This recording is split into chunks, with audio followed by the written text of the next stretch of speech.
All right, I might actually do like a formal introduction that I'm here with Joe Knight, and in fact, you can tell the camera who you play for. I'm Joe Knight. I currently play for Hong Kong 7s and 15s. I'm uncapped at the present, but I've got a full-time contract with both. And yeah, I grew up in Chichester, hence now I know Jack. Woo! Woo! Lucky me. So to paint a picture is, I'm a Hall of Famer for your dad's company. I think that's fair right, to yeah. say. Employee of the month 10 times over. Digging holes, reaching goals. Yeah. And a brief history into how I came to know of you was obviously through your old man. Yeah. Not that I ever went anywhere near him when I worked for him. I don't think anyone would, not in the workspace. But I guess my first memory of you was, I think you mentioned it just before, you would have been pitch side when I was playing up at Chai. Yeah. Like, my memory of you is like skinny, lean. You always had like a Chai training jacket on. Yeah, because I was a first team diehard fan. Mate, growing up. absolute. Couldn't have done it without you. No. You know? You were like, you were 2 injuries away from being promoted to the water boy. Yeah, right? but I used to stand by the bench as a kid hoping to get like a waters, or room on the bench. I can do that. I can sit there. I probably from. If anyone wants a kicking tee brought on, yeah, I'm your guy. Never got the call up though. Never got the call up, but no, I was up there most Saturdays probably. God, from like 9 years old till maybe 13, 14. And when did you know that you wanted to make a crack of it being your job? I think so. I was year 10, so I was 15, and I'd just been called in to do when London Irish was a thing.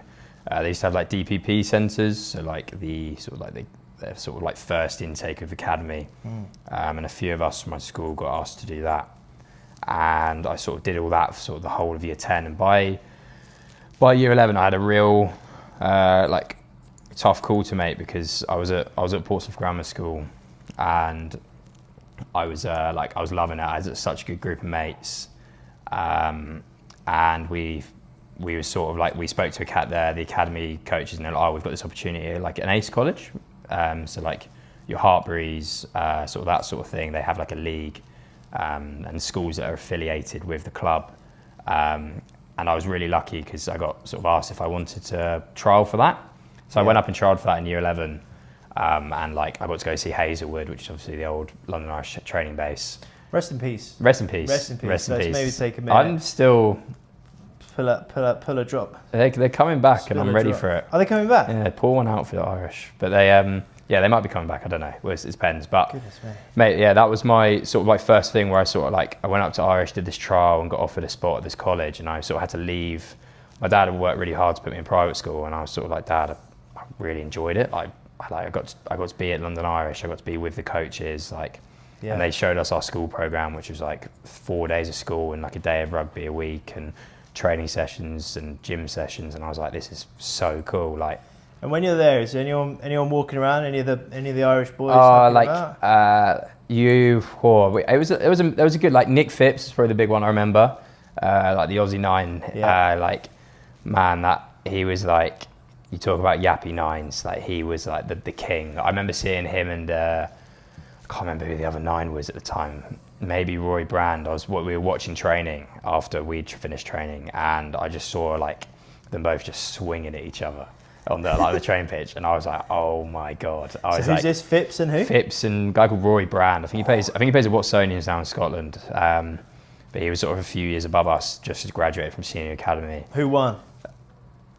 Phipsy, I think. Yeah, he's got the experience. But mate, yeah, he was cool, and he was very. So we didn't really interact with many players. Like, you're obviously shit scared, right? Like, you don't fucking say a word to them. But I saw like always walking through the gym, lads walking through the gym, and I think that was probably another driver, I guess. Like seeing them like actually being professional full time was like, whoa, like like, there's lads that have graduated from this like, academy in this school and gone on to be professional. There's a few, so that was pretty cool. So that's when I thought, fuck it, let's have a go. And it was a long time before I got my turn to be professional. Anyone from that initial group you were in go on to go pro? Yeah, my group's been really like is currently like in the mix as well, which is quite nice. Like, so I'm seeing like all these names pop up. Yeah. Of like lads like sort of getting like England A caps and stuff. It's really like quite cool to see. And like these are the kind of guys you still drop a message and go, oh, like congrats mate, and you still get a message back. Like it's pretty cool. Guy was a year below me, Tariq Kafar. He's got an England A cap, I think now. I think he's just signed at Leicester now from Northampton after he signed for Northampton after Irish went down, Rest in peace. Rest in peace, yeah. And mate, he was an idiot at school, but holy crap was he a good rugby player. Really? Mate, like a loose head prop. He was number 8 turn loose head prop, so he was always going to be like super dynamic, super fast, like evasive, and just an absolute monster as well. Like we all like knew he would go pro from like early on. Yeah. But there's loads. Phil Cognisinger, who's Ospreys now. That's Joe's younger brother. Yeah, Joe's right? younger brother. We were the same I group. remember you speaking about him before, Mate. just saying he's an absolute monster. Yeah, he's in my all-time 15. He is like played with. Like he's ridiculous. Luke Green, the Code Pig, we used to call him. The who? The Code Pig. Just loves rugby, like serious Norse. But yeah, love it. Mate, he was like, he had quads the size of my head from from the age of like 15. He was huge. Nathan Langdon was another one. He's just been released from Northampton, right? Yep, he's just left Northampton, so he's I spoke to him the other day. Is he the brother of Curtis? Yeah, right. I've been trying to get him over to Hong Kong to play for my club in Hong Kong, but because his missus is in Dubai. But I've been trying to tempt him over, but I think he's looking at MLR, which is again another cool opportunity. Curtis is a gun. Yeah, Curtis. He started in the final, didn't he, for Northampton in the final against Leinster. Mate, what a player. Yeah. Got who else? I guess loads of names that are sort of like gone on to do their own thing, I guess. Like Josh Smart was another one, Finn Rossiter, loads. I was like, if anything, it's probably more easier to name people that didn't get signed in my age group, like me, and a few others. You know what that is? Yeah. You know what that is? Yeah. You do? Tiny little violin. Yeah. Mate. But no, mate, I was really lucky. I sort of had a really good group around us, and it was like, the fact it was so competitive was like probably an ode to the group, really. Also probably made you, without, obviously you didn't get signed, but it would have made such a difference to how you play rugby and help shape you into the player you are today. Yeah, I think the biggest enlightenment was just learning that I wasn't good enough, and I think that's like a huge thing. Like, you sort of like, especially at that age, like I wear the academy kit, I've got the academy jumper, I've got the academy bag, going into college, and then like suddenly you don't get signed when you're 18. You're like, oh fuck, actually I wasn't that good. Like, it's probably like, it was good for development, really. It was sort of, expect you're cocky at that age as well. So. Oh man, yeah, I know all about that. Yeah. So after the college didn't work out, what came next? I was really sort of umming and ahhing. I viewed a few Bucks Super Rugby unis, like Hartbury and stuff, and sort of Bucks is like the top. Yeah, right? top uni league. Which like I liked and stuff. I wasn't 100% sold on uni. Obviously, I wasn't really sure, and especially with Dad and his business and stuff. I was sort of umming and ahhing with that, but he was sort of pushing me away from it. You were going to go? Yeah, I think, mate. I think. Take my place as the. Yeah, I was trying to follow your route actually. Yeah. I was sort of umming and ahhing like whether I wanted to do uni and stuff, and I ended up staying. I ended up going to uni, but I ended up staying in London. We were the guinea pig year of the Ealing Trailfinders sort of attempt at an academy, which is still running now. So like their Brunel University Ealing link. I was the first year of that. There was about 40 of us. We were sort of literally it was essentially a team of academy rejects. But mate, it was a mixed few years. Like I think lots of ups and downs. Like sort of, especially alongside doing a degree, you don't know whether you actually want to go and do professional rugby after that. I think it was like during that I was sort of probably changed my mind about 20 times, like whether I was going to keep going. Because you had such a setback not getting a contract, there was like almost a part of you protecting yourself from not going through that again? Or? Yeah, I think it was really difficult because it's like you do know like who's going to get signed. I think you have an idea, but there's that little bit of light that sort of sits there, and like you're still training and as a team, you're still getting praised, you're still. Do you want a cheeseburger on the house? Oh, I'm all right, thank you. You sure? I'll literally just eat.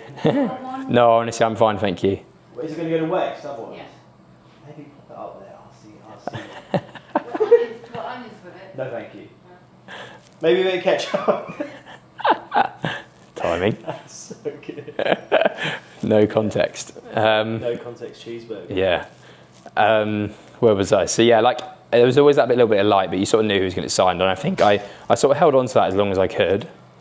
And it was funny, like my final sort of we got like a message in February saying, oh, you're going to have your sort of one-to-one feedback talks and sort of speaking about contracts and stuff like that. And I knew I wasn't going to get signed. I knew it, but I still came home and I still cried and I still was upset about it. And I think that was more to the fact that, not the fact I didn't get a contract, but because I was like 21, still not professional. I think it was like, fucking hell, like, what, like it's almost forcing, like you feel forced to give up on it. Like you feel like, oh shit, even though you're still young, because it's not the norm. Well, 21 in rugby is actually it probably isn't seen as young. No, you're still 18-year-olds playing in the men's game, right? So like you're sort of like 3 years post that entry level point, and I was sort of like going, fuck, like time is running out. Yeah.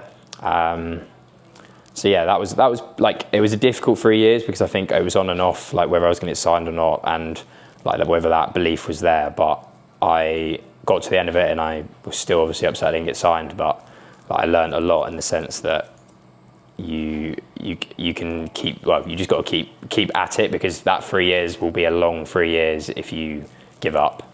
So hold on, how much time did you have left to play or left there when you already knew you weren't getting signed? How much longer? I was pretty. Mine was pretty funny because I found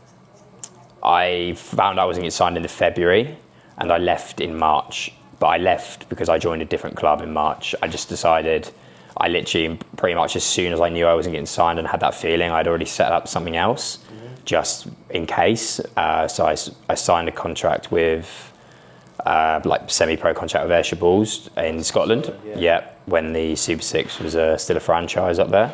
Right. And I signed with them like pretty early days, just to have that sort of backup plan, which I ended up needing. And yeah, so I was only probably at uni after I found out I wasn't getting signed, probably for like a month, maybe less than that.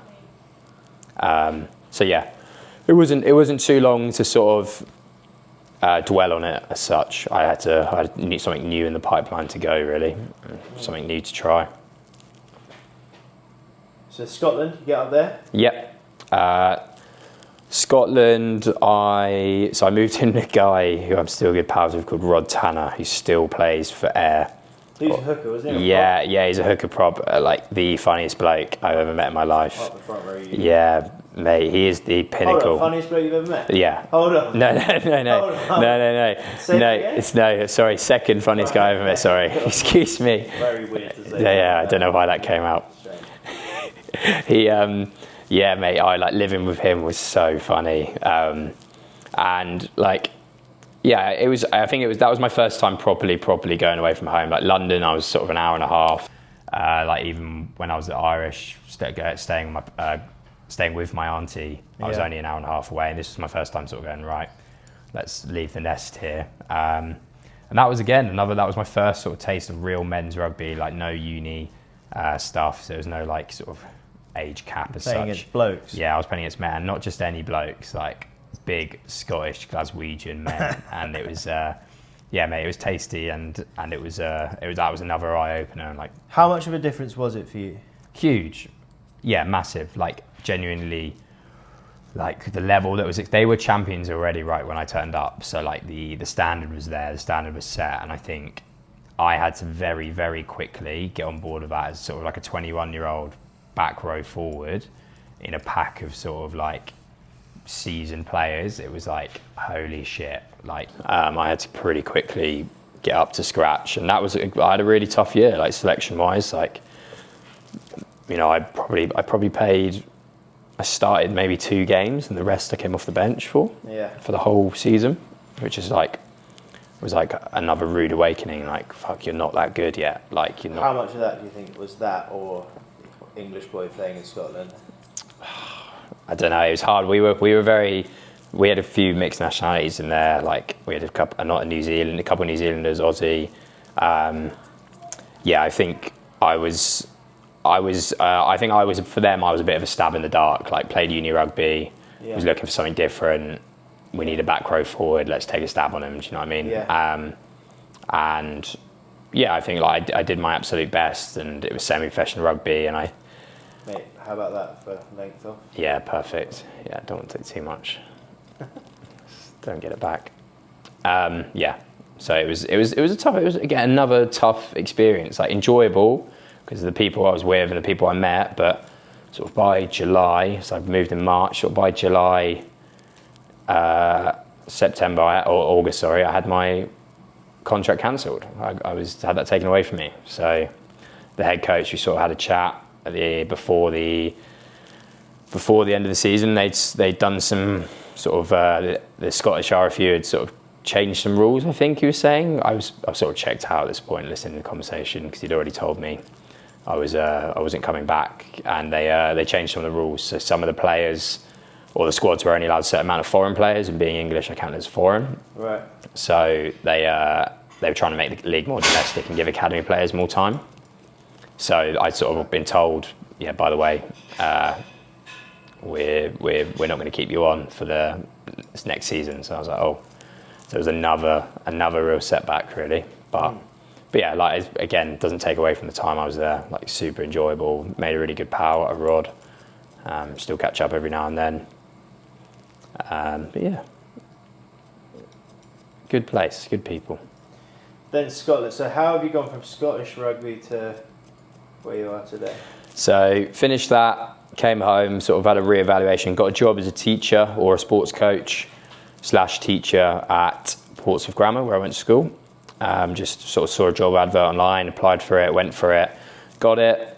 And I spent 2 years doing that while playing semi-pro at Worthing. So I was playing that too at Worthing, which was a really good club, and I really enjoyed my time there. Met some good people, played some good rugby. We had a pretty successful year, and then went into a pretty shoddy year. Who's your coach at this point there? First year we had Jordan Turner Hall, who's just won Nat 1 with Tunbridge, or Nat 2 with Tunbridge, gone into Nat 1. And then we had Luke Wallace, who was the 7 at. What an unbelievable player. Yeah, mate. He played with us as well in my last year. Wow, like, he's still got it as well. Mate, so I obviously, growing up, you just see these wonder kids playing. Yeah, and he was one of them. I remember going to watch Sussex, because when the age group splits at under 18s, I think. Yeah. I think he must be born in 1990. Yeah. And I was 91, so it's like the age group split. So I remember watching like Callum Wilson's age group in Sussex. Yeah. Was all of a sudden a year above me. Yeah. And Luke come across from Tunbridge, where he's. That's where he's. At yeah, school, probably. from. And fuck me, Sussex played Surrey in Crawley, and I just watched this guy who, obviously I'd never heard of at the time, but just absolutely tear up. It was just like. Mate, you know one of those players you see, like, I have to know this person. Yeah, mate, he's such a dog. Like, such a even when he was playing, like, we played against Wimbledon away, we would just play his down. This was like last season, the season before I moved to Hong Kong, and like it was sort of a nothing game. Like, they were bottom of the table, but we were like 2 spots above them. So it was sort of like, we need to win this. Like, and he said he was going to play. And I was like, when I saw his name in the team sheet, I was just like, yes, like, mate, he was, as good, he's still as good. Does lots of cycling now, but he's, athletic, cool as hell. Yeah. Looks like he'd like ride a longboard barefoot. Yeah, I think he does. So there we go, nailed it.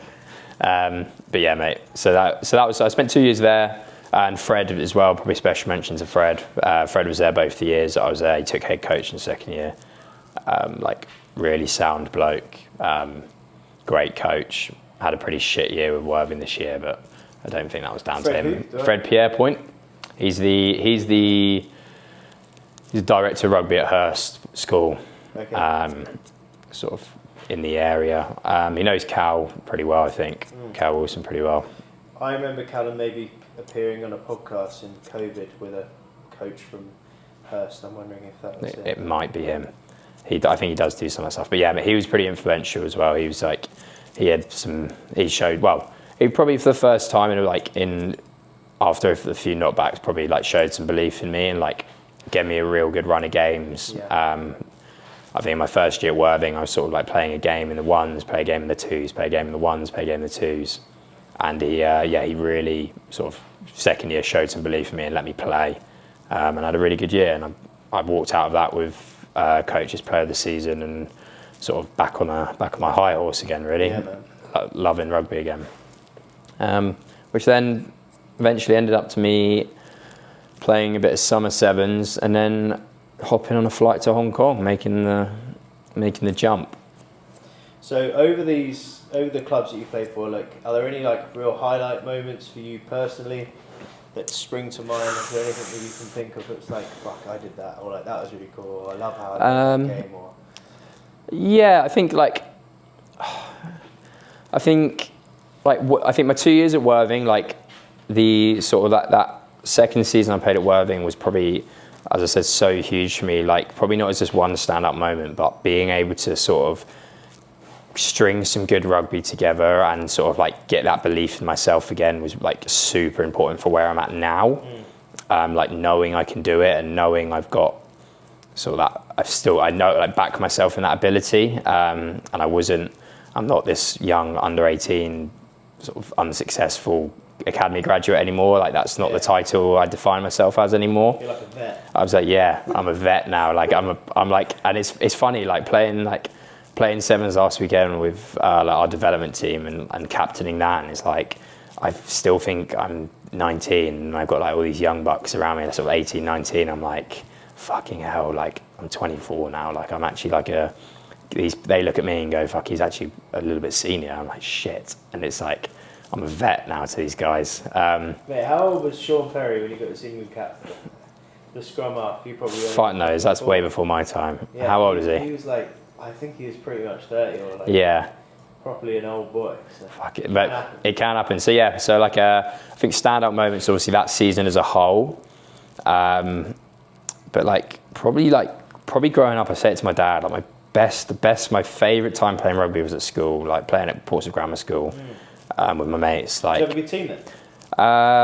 Yeah, we did. We had an okay team. Like nothing. It was so bad when I used to. Nothing special. They were terrible. Yeah, I think. Yeah, I don't know. We were okay. Like we had some like good highlights. Like Roslyn Park was obviously like good, and we always made it through to day 2. But we knocked Whitgift out, which is obviously a big one, right? Yeah. We knocked them out on the day 1 to go to day 2, which means they went in the last game playoff, which is cool. And that was probably and we've got that all on film as well, so that's something like to look back on. That's sick. But yeah, mate. So that's probably like highlights wise. That's probably it, and probably most of my highlights I'm probably making now, right? Like, although like the youth stuff was fun, like I'm now doing what I perceived to be was my dream. So it's like it's really cool to be making those memories now. Yeah, I love that. Tell me what you're good at in rugby. So if someone comes to watch Joey Knight play, maybe you're putting it on a display for your girlfriend. Right. What to expect? Yeah, what can you expect turning up watching me? Really interesting question, because I think it's all sort of like, I guess it's all transitioning, and I think probably in like a funny thing to sort of suggest that maybe people don't understand if you're not in the rugby circle, and is like where I'm playing 15s for a semi-pro team at the moment in Hong Kong. That's sort of like that's what I do most of the time. So obviously summer break at the moment, but then I'm also training full-time 7s. Yeah. And then I've also been in full-time 15s. And each, I've got to be although the same person, I've got to be a different player in each one.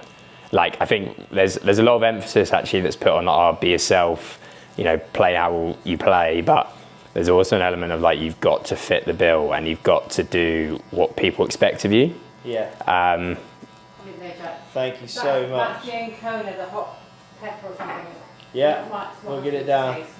So I'll have arse wasps in the morning. Is that what you're saying? Yeah. Promise you, I won't kill you because it's actually I've got to use them by Sunday morning, but I want to make fresh tomorrow. Thank you so much. I'll let you know how it goes. If I'm not in tomorrow, it's nothing to do with the burger. Absolutely. Could you please? Thank you. Yeah, so I think it's being Joe Knight is important, but like making sure you're doing your job in each different team. And I think so. Like, come to watch me play in sevens. I've got to be physical. I've got to get us go forward. I've got to create less. It's always been my feedback. I think going to play sevens, you think you've got to bring some sort of like jouet and like got to look cool and do the cool shit and throw out the backs and sling massive passes. But actually, 90% of my job is make sure I make my tackles, carry hard, and try and turn over ball. Yeah. So that's where you get in sevens. 15s are. I think my club 15s is good because I get let loose a little bit, just get to do everything, like play in the wider channels. You will catch some footwork because if I don't do any footwork, I get fucking smoked and someone will take my fucking head off. Some massive second because I'm a little back rower and so if you don't get footwork, I'll be taken behind the gain line. You're not hot stepping. No, so I've had to. That's a part of my game I've had to develop is making sure I'm not running straight into people. So a little bit of footwork. Aim to, as an open side, try and get as many turnovers as I can. I think that's a good indicator of how many game I've had, or if I've had a good game, how many turnovers I've got. Try and play a bit of link play. Mainly just breakdown skills, I think, like probably the dark arts of the game. Slow down the ball, make a shit fight of it, make it messy. So give me someone to compare to in today's. I could maybe shoot big so people know what you're talking about. Okay, but I've got. Who are you the fucking I could stitch myself up here. Be the Timu version of somebody. I'm the Timu version of. Oh fucking hell! A rogue one, but not rogue enough. Love it. Is Ben Curry, not Tom, but Ben. So you got a kicking game as well. Yeah. That's in there, but he's like his brother Tom, both sort of very abrasive, fast, sort of dynamic. Obviously, fucking twins, right? But I think Ben's a bit more of a runner than Tom. Tom's like fucking good in contact, like breakdown specialist. Ben can do it all, but he's also got a running game. Tom's probably better in breakdown wise, but yeah, I really like watching Ben Curry. I think I'm the team version of Ben Curry, which sounds terrible. I'm so sorry. Most people would sort of give like any 9 you spoke to will probably say, I'm the team version of Ben Youngs, Danny Kerr, sort of that sort of mould. But no, I'm going to be partially modest and say Ben Curry, but actually only because I like what he does. Yeah. So that's what I'll go for. What about you though? Back in your heyday. No, not me. You. Back in your heyday, who are you the teamy version of? Johnny Wilkinson. No. I'm Johnny Wilkinson, mate. Everyone used to say like, I just see him in him. Oh my god, is that Johnny? And I'd be like, no, it's me, guys. And then you get closer, and then you go, shit, no, it's Jack. I was always. They used to call me Johnny actually. Fuck. Johnny Jack. JJ. Mate, I was an absolute maverick. I was one of a kind. I tell you who I love. I think it's the best hooker ever. It's Jamie George. Like, he's done it all. Shouldn't look as fucking athletic or as brilliant. So like in my head, I'm Jamie George. Yeah, but come to the practical side of it. No, you are not. Kieran used to say about his engine, his work ethic, like how fucking professional he is. Yeah. And on top of that, his skill set. Yeah. Well, he started as a scrum half, didn't he? And I think that's.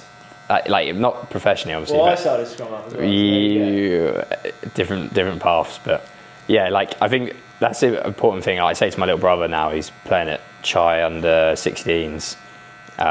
He specialising too early, positionally, is just I think such a bad thing. Like when I coached his age group for the last 2 years, and like lads come up to me and go, oh, like what can I do to be a better fly half? Like what can I do to be a better scrum half? And it's good info, but like fuck, practice just core skills. I don't care whether you're a prop or a 10. You've got to be able to sling a pass off your left and right.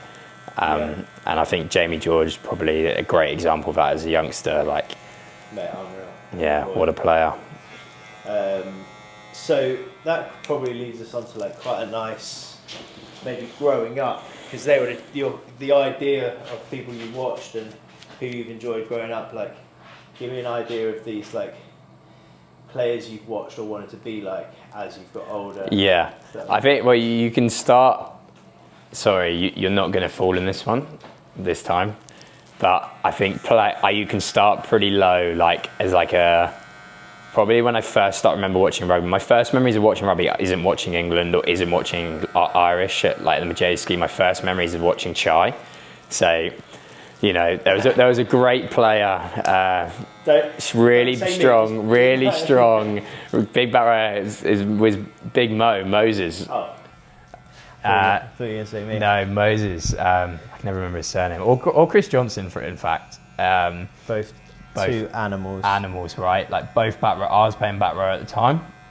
All those stints at playing in the centres and stuff growing up, I think I was back row and sort of watching. I remember watching your game when they got promoted to beat Eton Manor to get promoted to National 2. Yeah, I watched that game. I wasn't playing rugby then. Oh, you'd quit by then? I'd just come back from New Zealand. Nice. So I weighed about 12 stone wet through. was not in the mind of playing rugby at all. That is my genuine like first memory of watching rugby. That was a hell of that. Do you know what year that would have been? That was 2014. Yeah, so what, I would have been 13, 12 years old. Yeah. So that was my first real core memory that stuck with me, and like seeing them beat them, and like it was a bit of a rainy crap day. Scoring a maul down in the corner. I think it was like, yeah, that was sort of like so many people at the club. Yeah, mate, that was the most I'd ever seen there, and it was like, I think that's what made it so magic. It was just like, you know, everyone pitch side shouting from the balcony. It was sick. So yeah, probably like Moses is probably one of them. Chris Johnson as well, as probably as a youngster. Yeah. And I was like in awe of them. Like they were professionals in my eyes at that age. And then growing up was like, although completely different shape and style, was Courtney Laws. I think he was just like, I was in Portugal with Dad in an Irish pub watching England versus France, and that hit he made on the French 10. He basically retired. Yeah, he retired the 10. I was like, I've watched that. I remember watching that over and over again, like filming it on my phone and just watching it over and over again. Like he was such a freak. And then Wait there. Yeah, I mean, Courtney Laws is one of my still playing, if not my favourite. Should have gone on the Lions. Yeah. Probably still might. He just got promoted with. I think they just got promoted to the top 14 with his club, like Breathe, I think it is. Yeah, just what a player, and I've seen all like the videos of his interviews as well. Like just looks like such a lovely bloke. Even though he's like probably the most terrifying human ever, and everyone always says he's the one player you don't want to play against was him. Like that's the fucking goal, right? Like to be that player.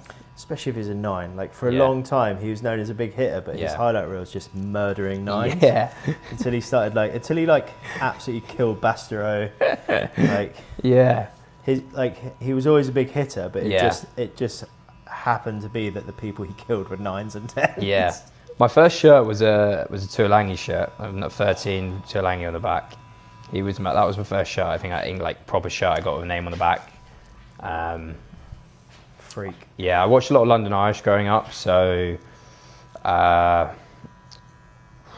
who did I love? Tom Homer, who's obviously England Sevens now. He went to Bath, didn't he? Yeah, he was great. He's playing with GB now, which unfortunately is another rest in peace, GB Sevens. But I watching him grow up. He was awesome. Topsy Ojo.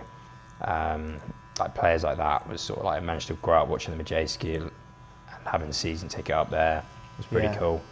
But yeah, that's sort of the players. A real mixture. Like no one like I've tried to idolise my game on. No sort of like Richie McCaws. I think some pretty humble names are there. Chris Johnson, etc. So yeah, I think that's important as well. Like having people who are like you look up to close to you, like not necessarily in sort of like knowing them, but like being able to see them regularly and sort of see who they are and what they are was like pretty cool for me. Yeah. I remember being in obviously you know what a freak Chris is, right? But like I remember being in the gym. My dad put me through gym sessions with Aaron and Davies as a kid. Yeah. And like probably he's a monster. It scarred me for life. I was like, it was the first time I've ever been sick in the gym. Like, he absolutely killed me as probably like a 15-year-old. Really humbled me big time. And I remember seeing CJ in there at the same time as me, and holy shit, I was just like, I was in awe. Like, what a mountain. The weights he was lifting whilst playing is insane. Yeah. He'd lift that weight and then go and train. Yeah. On a tube, like go under the floodlights. Mad. Do a 300 kg deadlift and then go and run around. Yeah. Freak. Absolute freak. So yeah, mate, that was that's sort of like the idols really, like who I watched growing up, and not your conventionals, but I think that's probably important in shaping you really. Maybe if I idolised the best players, I might have got a contract, you never know. Probably not. No. So now you're in a position where you're playing 7s, playing 15s. Yeah. And there's talk of a World Cup around the corner. Yep. So what's like? Give me an outline of like the dream scenario. Mate, it's really, really cool at the moment. So they've extended the World Cup to a large amount of teams. So that means Asia get an extra spot by default. So every year in Hong Kong, they have the Asian Rugby Championship, which is a team that's promoted from Div 2, and then the 3 Div 1 teams, which is 3 Div 1 teams is Korea, Dubai, UAE, and Hong Kong. Yeah. Japan obviously get automatic qualification because of where they are in the world rankings. Yeah. And then there's Sri Lanka this year, which is they've just come through and done really well, beat Malaysia. So we got the ARC this year, which is the first game's on Saturday, this Saturday coming. And yeah, we win that, we go to Australia 2027, which is like incredible. Like it's the whole reason why a lot of lads have got full-time contracts and a job. You know, it's the whole reason like that opportunity being created for us has created sort of an opportunity for me and like me to do what my dream job is. So yeah, it's pretty exciting. There's obviously like soon after that is the Olympics as well. So you got the Olympics. I can't remember what the next one is. 27. I want to say. I say same year, isn't it? There's so many. It must be the same year, but that's for no, it's the year after because there was the 2012 Olympics and the 2011 Rugby World Cup. So it's yeah. So it's year after or year before. Year after. Year after. So and then the 7s got every year or every 4 years got a chance to qualify and get in the Olympics for the 7s. So that's like, mate, the opportunities on the horizon are huge. And like I guess it's like a little. I can't really say it's like a motivation now because obviously it's so far away and obviously not waking up every day going all World Cup, but like it's in the back of your mind. It's always in the back of the mind, and yeah, no selection is sort of guaranteed, so sort of it's up for grabs for everyone really. So just about having a good 2 years leading up to it and trying to get a seat on the plane really. That'd be so cool. Mate, it'd be amazing if they qualify this summer. It's like changes rugby in Hong Kong hugely. Yeah. And you'll be there for when England beat Australia in the final again. I think that's what's going to happen. Or Hong Kong, for that matter. Mate, Hong Kong do have a chance of being in the World Cup final. Their first World Cup. Everyone's got a chance. Everyone's participating. Everyone gets to go. Yeah. Nah, but mate, it'll be. I think just the experience of being able to like, we'll do the country and all the players so much good at playing that level of rugby.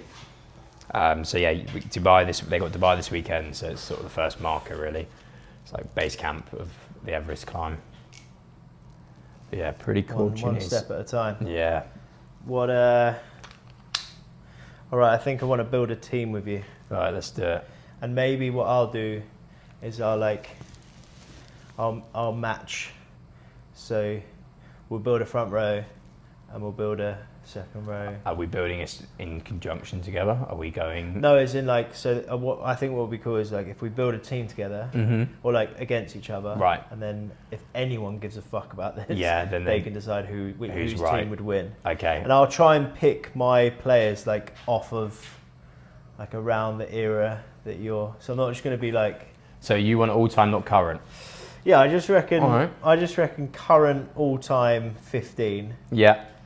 Okay, so we'll still play him, but which is obviously my era, but still playing, and yeah, we'll see who has the best team. What they have to be still playing? Yeah, I think so. I think that's for me. I think that's the best thing because it's relevant, Jack. You might have some young viewers who might not know. Well, when rugby was good, when people, if I say someone like Johnny Wilkinson, no one's going to have a fucking clue. People will know that. Who Dan Carter is either. So what are we doing then? Are we doing all time? I reckon all time. All right, all time. Because like otherwise I'm fucked. Okay, all right. Because I only know my like rugby 08, rugby 06 and rugby 08 knowledge. Mwah. All right. So front row, mine's going to be pretty current, but I might chuck a few old ones in there. My front row, I really. Well, you do current, I'll do retired. How about that? All right. I could do. No, we'll do that. Okay. Current front row, I'm going for. Although not in the greatest form, probably Ellis Genge at the moment.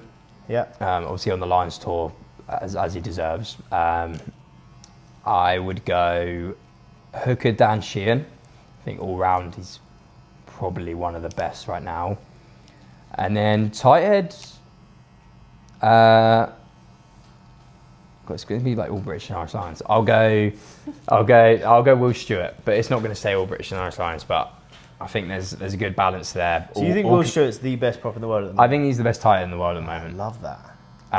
His fucking twinkle toes in the situation was just absolutely beautiful. Yeah, and I think he's like coming to. He's been on the board, like on the fringes for so long. You have to learn stuff there, and I think he's just.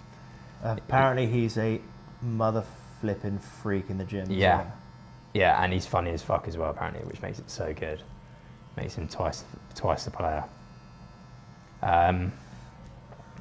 What about you? Oh man, front row. I'm going. Fuck. Here we go. Carl Heyman. Yeah. Hooker's going to be Short Brits. Okay, I know Short Brits. And then, embarrassing thing for me, tight head, loose head thing. I've not ever really cared about. Understood it. Okay. Yeah. Fair enough. Like, I don't think people are going to correct you. Yeah, I don't think. Fuck it. I think they can play both. So a lot of them can play both. I think the other prop, I'm gonna have to put like. I'm gonna chuck in Adam Jones. Yeah. All right. I met him on the train once. Nice guy. Bomber. Second rows. Actually, change that. Go on him. I'll go Gethin Jenkins. Okay, nice. Sorry, Bomber. Second rows, I'm going Super Rugby. Yeah. All Blacks, Tupo Vai. Who? Tupo Vai. Right, okay. Yeah, All Blacks, second row, mate. Unbelievable skills. Big old unit, reasonably young. Room to grow, but mate, like talking like the next Brody Retallick, he'll be unbelievable. And then who else other than we'll go Maritoje. Yeah, I was hoping you'd go Maro. Just the best, isn't he? Yeah, just good at everything. Absolute menace. Good captain, speaks well. He'll captain the side as well. He's your captain, is he? Yeah, he's going captain. I think having a second row captains, I think, is the way to go. Okay, I'm going to go. My second rows are going to be Victor Matfield. Nice, terrifying bloke. Victor Matfield, and I'll probably chuck in Alan Wynne-Jones. Yeah, unreal. I think second row is an important position, a really important position.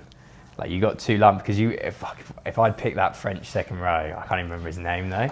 The pair of them were like 6'9", like 150 key.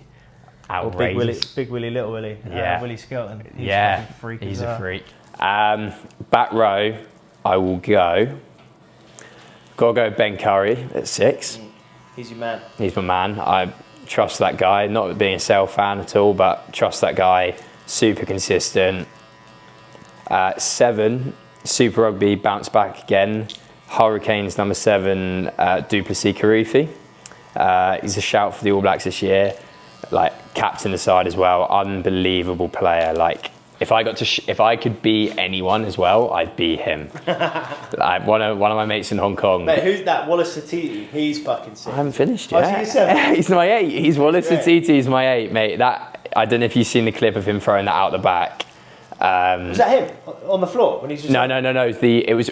I picked it out the back of a ruck, and he just lobbed it behind the back to the That was winger. it. Yeah, and it went like 20 meters over everyone's Perfect head. spiral on it. Yeah. It's absolutely perfect. Mate, he's It's outrageous. like the week later, some other 8 did it off the floor. Yeah. Falling over, just went. Yeah, you can have that, mate. So cool, and yeah, like big old unit as well.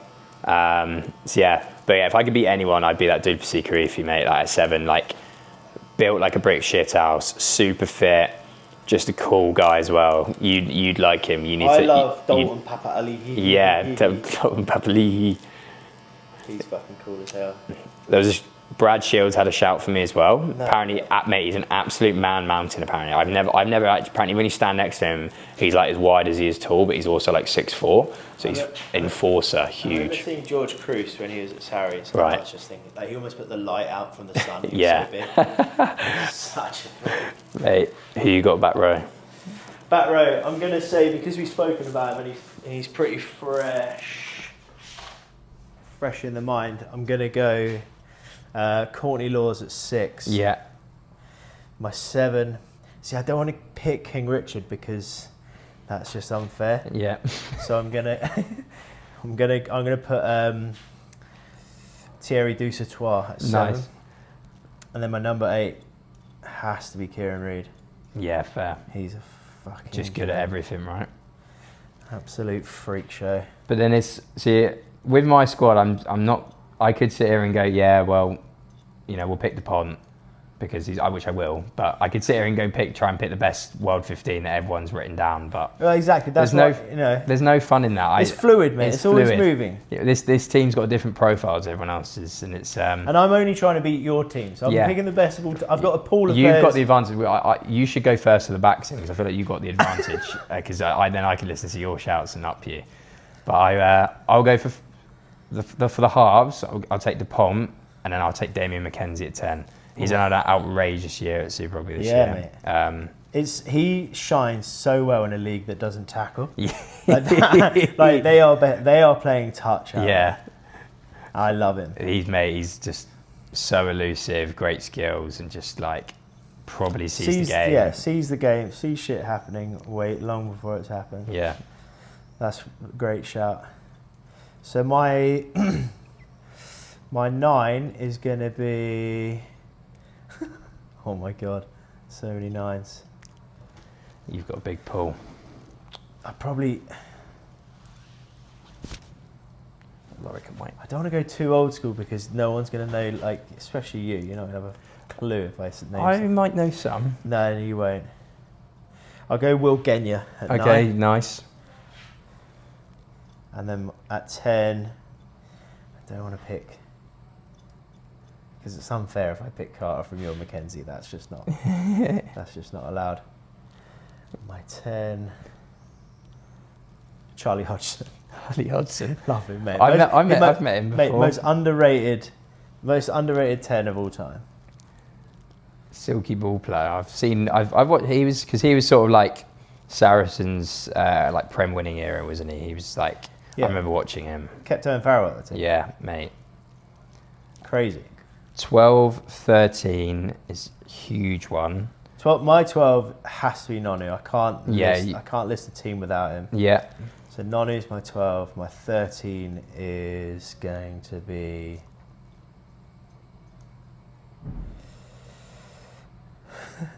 Shane Garrity. Nice.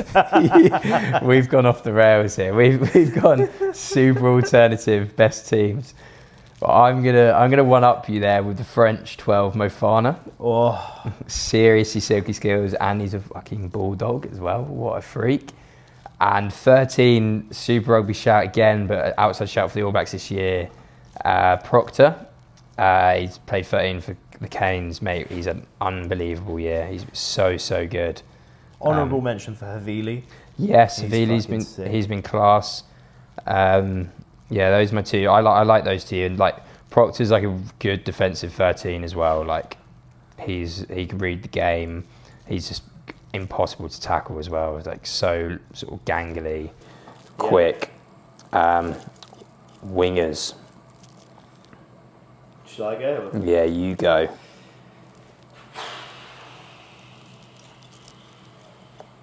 I'm going to put...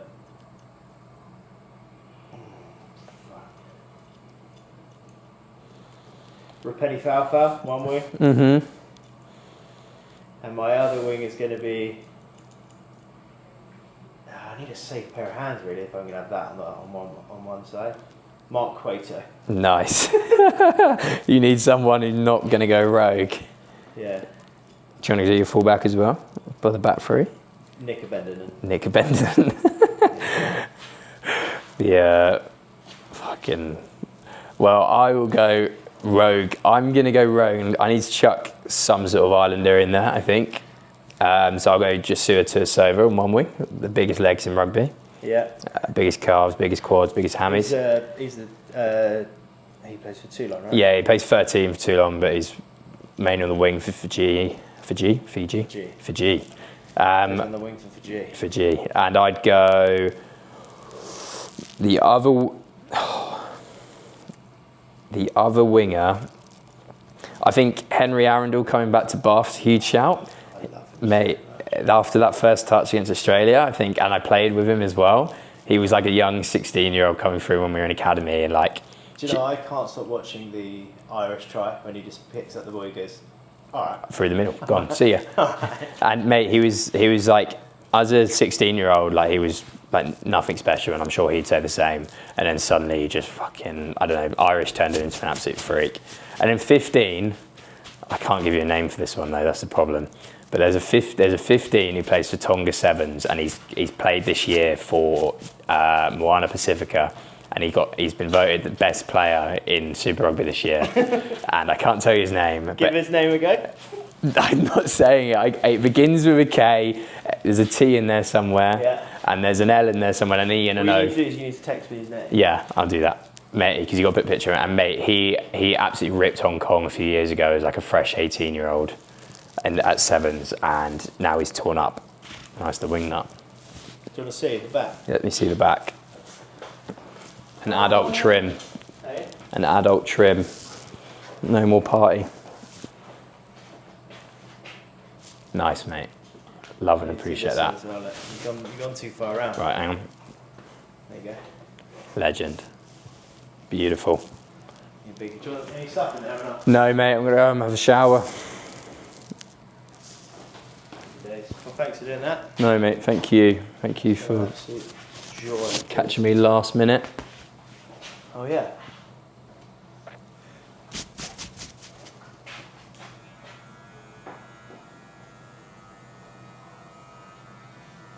And who'd you love to see in this chair one day giving up?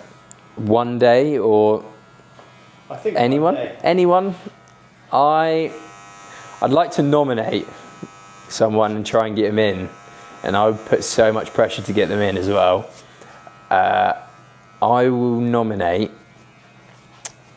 Phil Cockney-Singer in this chair one day, and you can clip this. Has he got the hard fringe like his brother? Yeah, similar trim, so you've seen it. Give him a line up. Just not as good as a rugby player, but we've got to give him the chair. Get a big fill in. Yeah, I'll make sure we get him in. All right, mate. Thank you so much. No, thank you, buddy. Appreciate it.